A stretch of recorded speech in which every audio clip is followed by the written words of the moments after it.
He spent decades in power, surrounded by wealth, influence, and absolute control. But corruption allegations and public anger eventually brought everything down. Before the collapse, he was one of the most powerful political figures in North Africa. For more than 2 decades, he ruled Tunisia through a centralized political system backed by state institutions, internal security forces, and tight executive control.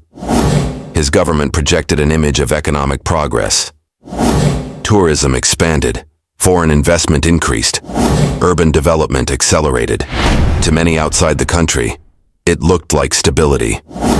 But beneath that image, anger was building.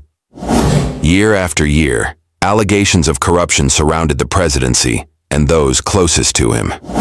Critics accused members of his inner circle of controlling major sectors of the economy through political influence. Businesses were allegedly pressured into partnerships. Economic opportunities became concentrated among elites. State power and private wealth became increasingly connected.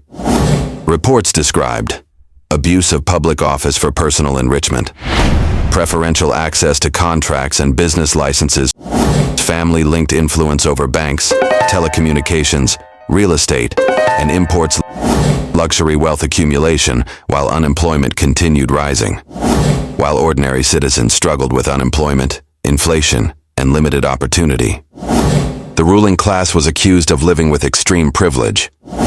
Luxury properties, expensive vehicles, exclusive business interests. Wealth expanded around the palace, while frustration expanded in the streets. Then came the breaking point. In December 2010, public outrage exploded. What started as anger over economic hardship quickly turned into nationwide protests against corruption, inequality, and abuse of power. Demonstrations spread across the country. Crowds filled the streets, pressure intensified by the day. The political system that had held for decades began to crack.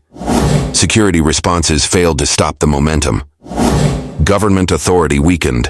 Allies began distancing themselves. The protests became impossible to contain. Then, after ruling Tunisia for 23 years, everything collapsed.